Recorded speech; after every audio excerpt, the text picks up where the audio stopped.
Performance USA, the greatest entertainers in America, is requested by you, the men and women in the United States Armed Forces throughout the world. Command Performance, presented this week and every week till it's over there.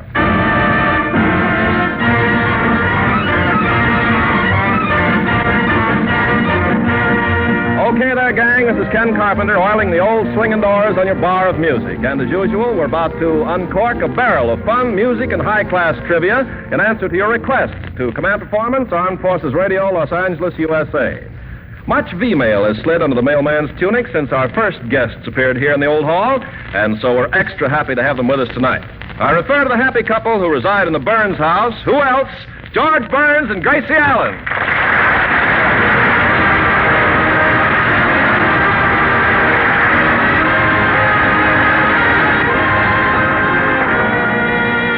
Thank you very much. And hello, folks. What do we do now, George? Well, we're the master and mistress of ceremonies, and one of us should introduce Command Performance's first guest of the evening. Do you want to do it? Oh, George, you shouldn't even ask me that.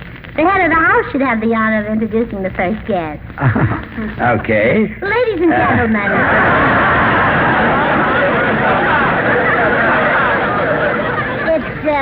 It's my pleasure to introduce probably the greatest trumpet player of our time. We've had lots and lots of requests from you fellas, but we had to wait till we got to Hollywood before we could present him. That sounds reasonable, doesn't it? Here he is, Rafael Mendez.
Rafael Mendez.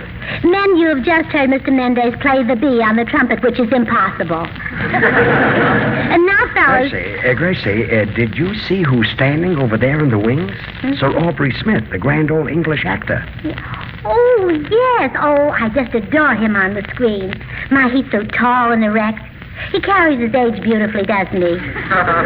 He sure does. Gracie, do you think that you'll still love me when I'm as old as Sir Aubrey Smith? Well, of course, Judge. Why should I feel any different 2 or 3 years from now?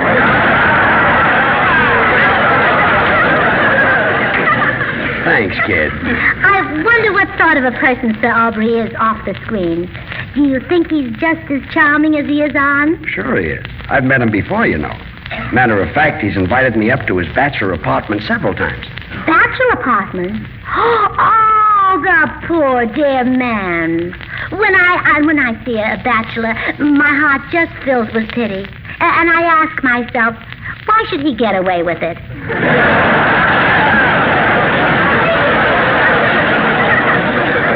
I wouldn't worry too much. Sir Aubrey is probably very happily unmarried. Oh, how can he be? What sort of life does a single man lead? Every night he calls up some girl he hardly knows, takes her for a ride in his car. They park on some lonely road. Then he Well, go ahead. I picked the wrong example, huh?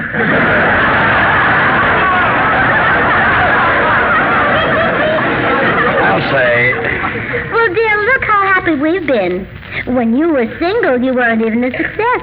You never realized your earning capacity until you married me.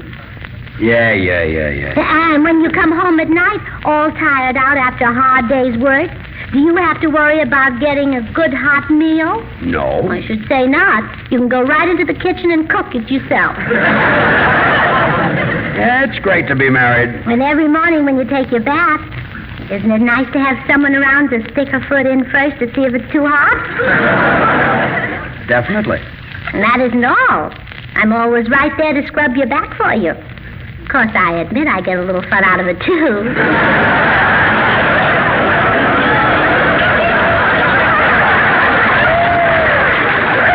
You have such a broad, massive back, all the way down.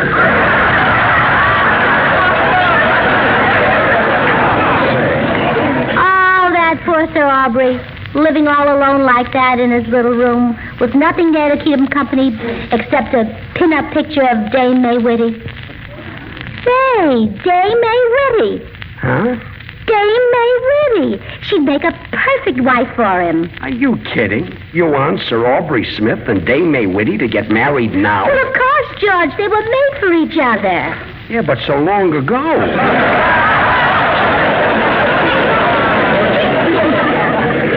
Don't be silly. It'll be a beautiful romance. Sounds divine. Yeah. And then a little later, maybe there'll be a patter of little feet around the house. Sir Aubrey Smith and Dame May Whitty. The patter of little feet. Well, sure. She owns the cutest Cocker Spaniel. Now, you stay right here, George. I'm going to call Dame May and tell her to come right down. Gracie, come back here. Introduce the next number, dear. I'll be right back. Oh, fine. Great little matchmaker, that girl. Hope she doesn't find out that Lassie and Rin Tin Tin don't know each other. Say, pardon me, George. I hate to interrupt, but you know our policy here on Command Performance. You mean no request is too big or too small? That's right. We have some very unusual requests this week from Gary Sachs at 244 and Captain Roland C. Schwartz, a deep bow from us, old man. And Mangrum, the Divot Man, also sends along a request that's quite unusual. And then comes one from Julius Kelly and Wilbert Davis, Ernie Duncan and his Marine gang, Short Stuff, Rusty, Sack, Chow, and Lucky. This is Lucky. This is the silliest of them all. Nothing like this has ever come in before. Well, what's the request, Ken? Oh, this will kill you, George. It's the most ridiculous thing. What? They want you to sing on Command Performance.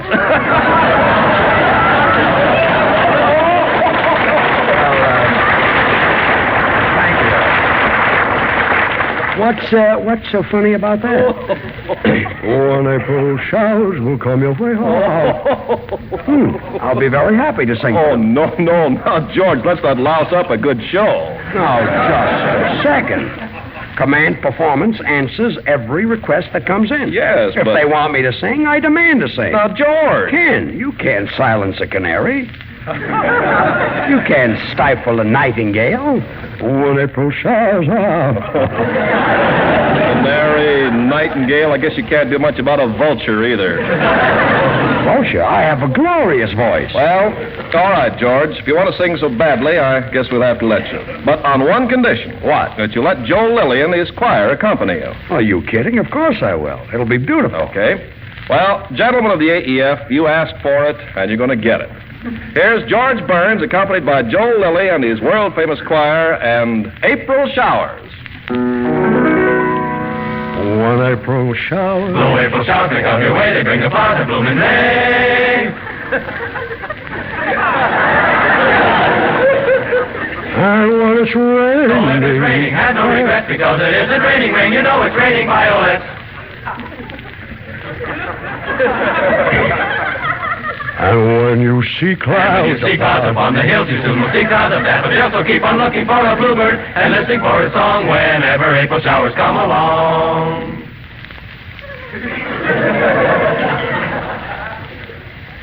1 April. Okay, boys. That is.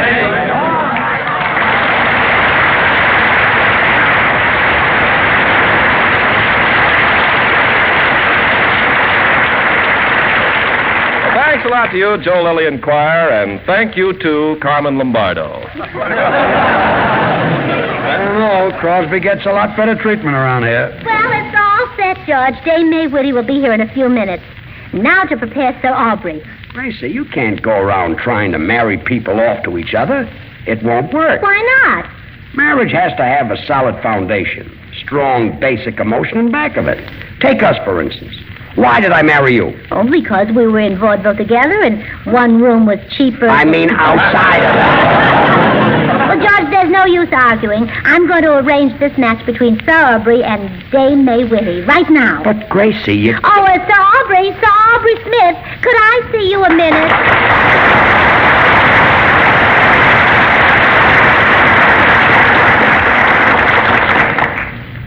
Of course, my dear lady. Well, I'm sorry this isn't a more formal introduction, Sir Aubrey, but my name is Gracie Allen. Yes, of course. I know the voice quite well. And may I add that the face and figure are even more exciting. Oh. Thank you. You see, George, there's life from the old boy yet. Yes, it looks like it. Well, I'll see you later. Oh, my, Sir Aubrey, I'll bet you were quite a Romeo in your day. And what makes you think my day's done, Miss Allen? The way I feel right now, it's only 2:30 in the afternoon. Oh, Sir Aubrey, don't tell me you're still a wolf. Well, there has to be a gray one in every pack. As a matter of fact, I'm known to certain young ladies at the corner of Hollywood and Vine as the mature Bob Hope. Well, I must say this is quite a pleasant surprise, Sir Aubrey. You see, I've heard that you're single. Yes, but it won't do you much good, Miss Allen. I don't play around with married women. Oh, no. I didn't mean me, but it's awfully sweet of you to run your eyes over me like that. No trouble at all, I assure you. Now, you see, Sir Aubrey, I have a friend who's very much interested in you, and, well, you've shopped around long enough, Sir Aubrey. Don't you think it's about time you bought something? My dear girl, if you're referring to marriage, I don't believe I'm quite ready for it. You see, first I'd like to have my fling. Really? I thought by this time you'd be pretty well flung out. After all, you're not getting any younger, Sir Aubrey. I've several friends over at Earl Carroll's who might debate that point. But then you must be so lonely as a bachelor, spending every night all alone in your little room. Silly girl. Oh,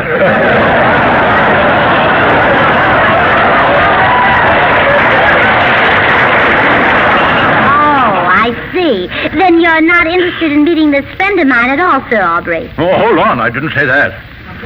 There's always room for one more number in my little black book. What's she like? Well, she's younger than you are. Oh, who isn't? And she's awfully pretty and intelligent and charming, and she'd make you a wonderful wife. There goes that wife talk again. I see I'm going to have to bare my soul to you, Miss Allen. Well, what do you mean? 50 years ago, a girl refused me. The only girl I've ever wanted for my wife. Since then, I've tried to drown my sorrow in wine, women, and song. Unfortunately, wine disagrees with me, and I can't sing a note.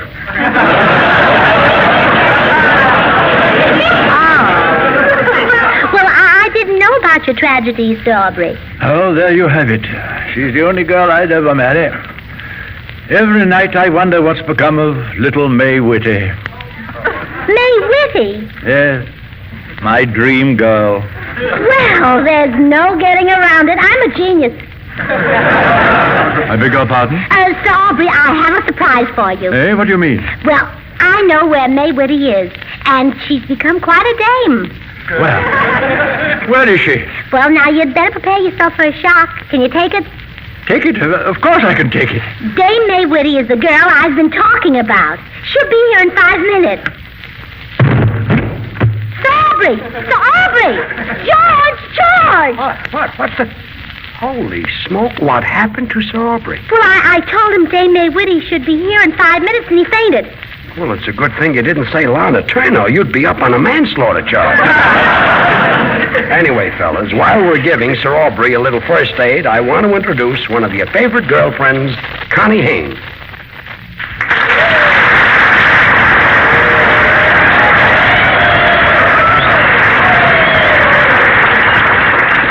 George Burns, it's a pleasure to be invited to inaugurate a new department here on Command Performance. So many of you men overseas have sent in original songs that Major Wilson asked me to introduce as many as possible with the AFRS Orchestra on GI Journal. Some of them have also been played on Swing Time, Intermezzo, and others AFRS programs. And in answer to your request, we're going to give them a partial airing here on Command Performance. For instance, here's a bit of one of the first ones we received, Sergeant Dick Hampton's Gray Morning. I can wake up on any gray morning with sunbeams spreading myself. I can wake up on any gray morning and open my eyes with a thrill. This isn't strange, it's no melody. I've only fallen in love. People may frown, the rain may pour down, but I can see the sun up above. I hope you guys at 942 were listening. And now, here's a soup song of one called Time With You by Corporal Walter Greenbaum at 502. Time with you, each moment splendor, time to share your love so tender, but now I wait for you in dreams. You'll hear the whole thing on a future journal, Corporal. Here's one we got from Captain Joe Blankenship, called You Better See Me. You got a trouble worrying you, better see a lawyer, PDQ. But if you want to see the moon at its best, then I suggest that you better see me. But if you got a headache worrying you, better see a doctor, PDQ. But if you have a heartache deep in the chest, then I suggest that you better see me. Incidentally, the above came from 708. Another OCS alumni sends along a song called Pardon Me for Staring. Grass Bepple is his name, and it goes something like this. Pardon me for staring, you're such a lovely thing. Pardon me for staring, you taught my heart to sing. Search this whole world over for the wonders it might show, but that's all changed since I met you. There's no place left to go. How about that, Graph, old man? The following song, called Heaven USA, comes from Tom Halsey and Vernon Ludwig of the Navy and Bill Simmons of the Marines. Here's how it sounded to us, fellas. There's a busy avenue, a quiet park, a barbecue, the church and school just down the way in heaven, USA. We dipped into a hat and selected the following song for the finale. It comes from Corporal Skeeter Hubbard at 887, and he calls it There'll Come a Time. There'll come a time when you'll be mine again, sweetheart. Though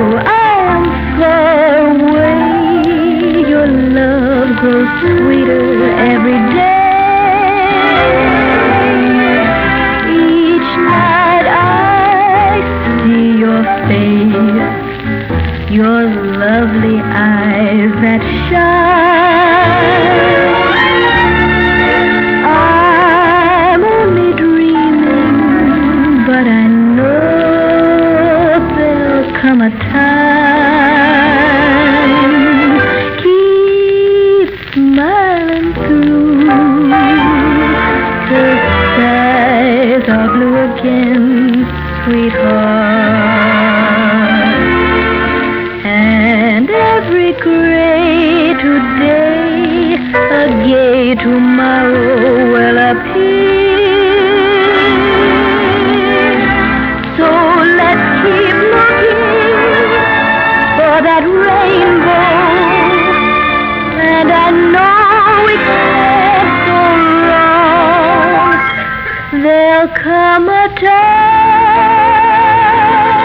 let's hope it won't be long.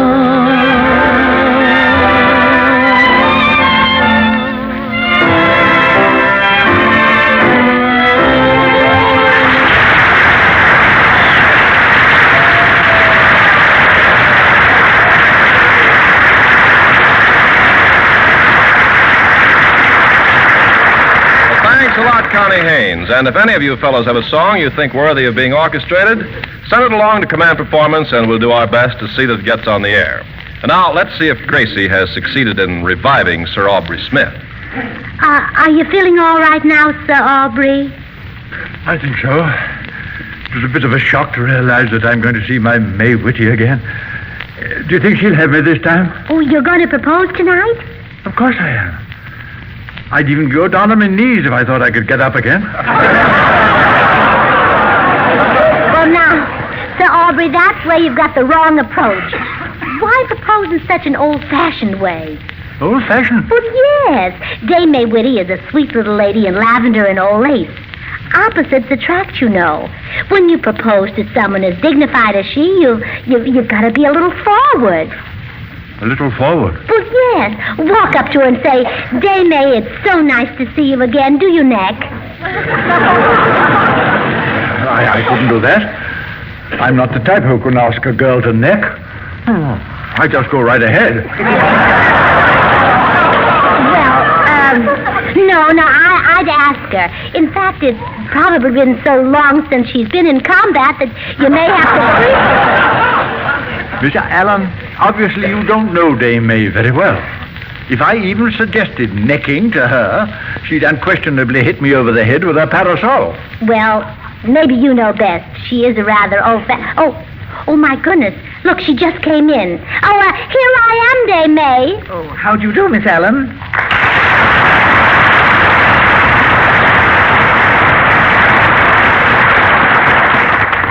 Dame May, look who's here. Do you happen to remember a boy named Aubrey Smith?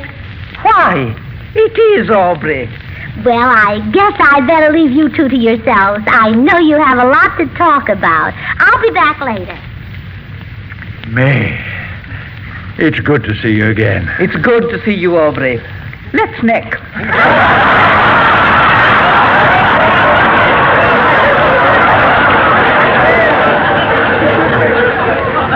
My hearing isn't quite what it was.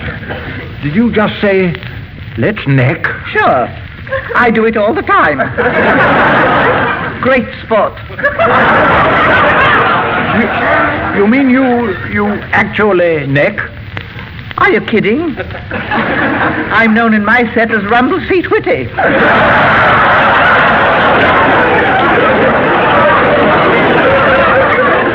Well, Aubrey, you needn't look so shocked. But I can't believe it. The May Whitty I knew 50 years ago was a prim little girl who blushed if a man looked at her. That was 50 years ago, Toots. You want me to be a round haircut all my life? This is incredible. Oh, don't pretend you're such an angel. I've heard all about you and your doings. You have? Certainly. Many's the evening I've heard your name kicked around in the powder room of the Palladium.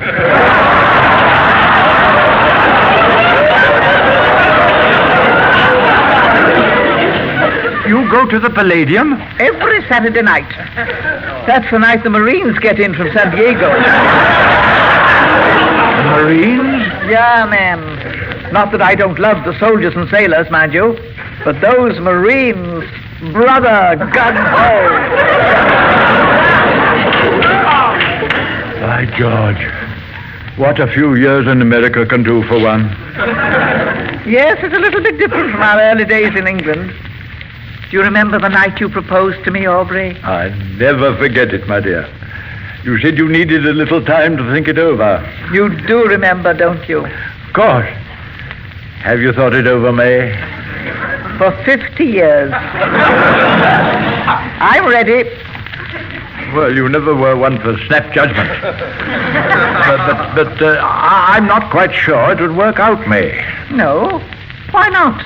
Well, I've grown used to a much more gentle type of female than you seem to be. You see, I've been going out, well, with Earl Carroll girls.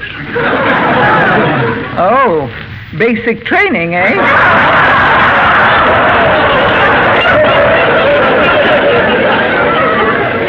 Well, by comparison, you are a little wild, May. To tell the truth, I'd think twice before I brought you home to my mother. Well, perhaps we'd better get used to each other all over again, Aubrey. Yes, we'd better start from the very beginning. And what's a better way than by having a date? What are you doing tonight? Not a thing. I've been on the town since Mickey Rooney was drafted. But if we do go out together, please try to remember that I travel with a very hep crowd. I shall do my very best. Well, how have you children been doing? Oh, splendidly, Gracie. Yes, we're about to blow the joint. And get our boots laced. Your boots laced?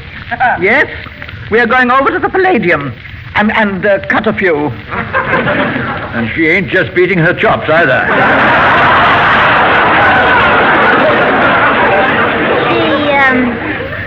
She ain't. Not that kid. She's a solid potato salad. Well, shall we take a powder, Aubrey? Okay with me. If you'll promise to eliminate the negative, I'll accentuate the positive. And we'll latch on to anything in between. Goodbye, Gracie. Goodbye.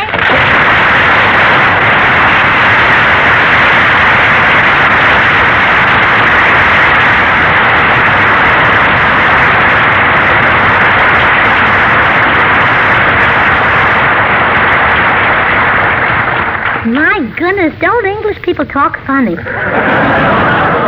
Say, Gracie, did I just see Sir Aubrey Smith and Dame May Whitty walk out of here to go on a date? You sure did. And you said I couldn't do it.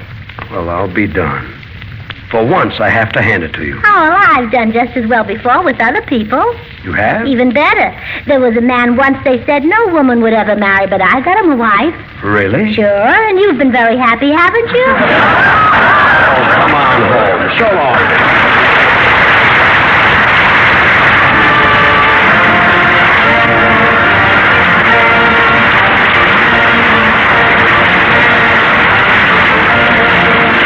This is the Armed Forces Radio Service.